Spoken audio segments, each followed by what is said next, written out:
বিসমিল্লাহির রহমানির রহিম। সম্মানিত দেশবাসী, আজকে আপনারা মোটামুটি আপনাদের জয়ের মুখোমুখি আওয়ামী বাকশালে শাসন গোষ্ঠী অনেক কথা বলতেছে। আমিও আওয়ামী সন্ত্রাসী লেডি হিটলারের কথায় একমত। যারা জনগণ এবং জনগণের হত্যাকারী তাদেরকে বিচার করব। সম্মানিত দেশবাসী, আপনারা প্রস্তুতি হন। আগে যারা আপনাদের উপর আক্রমণ করেছে, আপনাদের উপর অত্যাচার করেছে, আপনাদেরকে হত্যা করেছে, কিন্তু তার উপযুক্ত বিচার করার সময় এখন। আপনারা এখন আদালতের বিচারক, আপনারাই সবকিছু করতে পারেন। এখন আমি বলেছিলাম, যেখানে আওয়ামী সন্ত্রাসী কুকুর সেখানে জুতা, সেখানে মুগুর। সম্মানিত দেশবাসী, আপনারা নিঃস্ব অবস্থায় মরেছিলেন, কিন্তু আপনাদেরকে অনেক অত্যাচার অবিচার সয়ে যেতে হয়েছিল। কিন্তু এখন আপনারা যার যে অবস্থান থেকে যেখানে আছেন, প্রতিটা ইউনিয়ন থেকে আওয়ামী বাকশালী গুন্ডাদেরকে জুতা দিয়ে ফিরে তাদের প্রতিশোধগুলা নেন, তাদের বিচারগুলো আপনারা করেন। এখন আজকে আপনি হচ্ছেন আদালতের বিচারক। সম্মানিত দেশবাসী, কারণ এই দেশে ক্ষমতা জনগণের ঊর্ধ্বে নয়। আজকে আমি প্রতিটা ডিস্ট্রিক্টে, প্রতিটা থানায় আমি দেখেছি আমাদের জয়।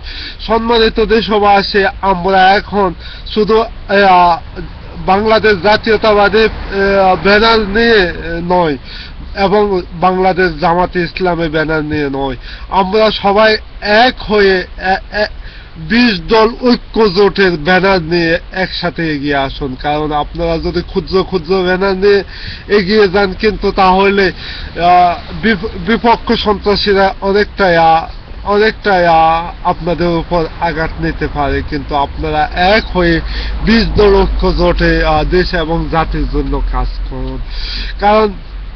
কারণ আমরা যখন একে পরিবারের লোক, কারণ আমাদের বিভিন্ন ব্যানারের দরকার হবে না। আমাদের ব্যানার একটা 20 দল ঐক্য জোটের ব্যানার।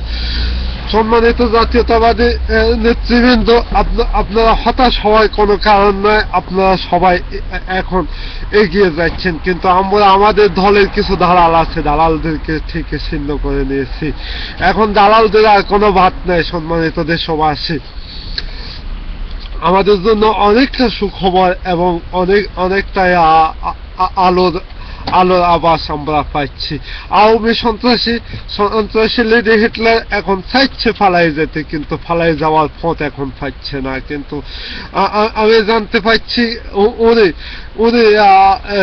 যেমন সেনাবাহিনীর প্রধানের কাছে গেছেন, কিন্তু কিছু করার জন্য ওইখান থেকে কোনো আস্থা পাননি। সম্মানিত দেশবাসী, সেনাবাহিনীর প্রধান যদি তাকে এখন আস্থা দেয়, কিন্তু তারও ভাত নাই। কারণ বাংলাদেশের সেনাবাহিনী এখন আজকে দুই মুখী।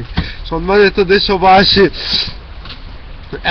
এখন সৈনিক বিদ্রোহ এবং পুলিশের মাঝে দুই ভাগ হয়ে গেছে এবং র্যাবের মাঝে দুই ভাগ হয়ে গেছে। এখন আছে কিছু সংখ্যক আওয়ামী সন্ত্রাসী ক্যাডার। এখন পোশাক পরায় তাদেরকে ব্যবহার করতেছে, কিন্তু তা তো ভাত নাই। সম্মানিত দেশবাসী, দেশের গোডাউনে কোনো অস্ত্র নাই।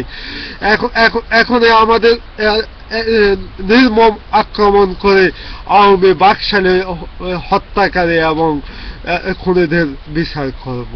এখন আজকে রিয়াজ আহমেদ সাহেবকে যেভাবে নির্মম ভাবে গুলি করেছে, কিন্তু আওয়ামী বাকশালী নেতৃবৃন্দ ছিল তাকে মেরে ফেলার জন্য, কিন্তু তা পারেন জনগণ কাছে থাকার কারণে। কারণ বাংলাদেশের প্রতিটা জনগণ এখন একে পরিবারে। বাংলাদেশের 96% জনগণের বিরুদ্ধে মাত্র 4% সন্ত্রাসী কিছুই করতে পারবে না। সম্মানিত দেশবাসী, আজকে আমি দেখতে পাচ্ছি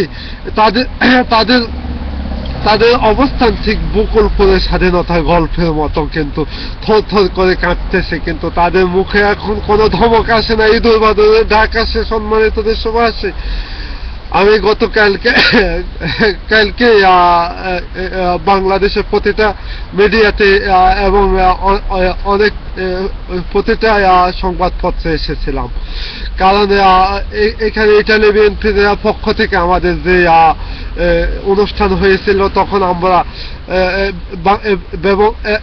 এখানে অনেকটা দেশ বিদেশি মানবাধিকার সংস্থা মাঝে আমরা সব আমাদের সবকিছু ফেস করেছিলাম, কিন্তু তারা সবাই আমাদের পক্ষে, কেউ আমাদের বিপক্ষে নেই। সম্মানিত দেশবাসী, আপনাদের কিসের ভয়?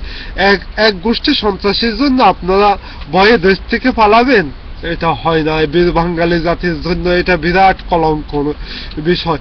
কখনো করে নাই বাংলার বীর নবাব সিরাজউদ্দৌলার মতো আপনারা এগিয়ে যান, কিন্তু আপনাদেরকে অনেক মেরেছে, কিন্তু আর মার খাওয়ার সময় নেই, এখন মার দেওয়ার সময়।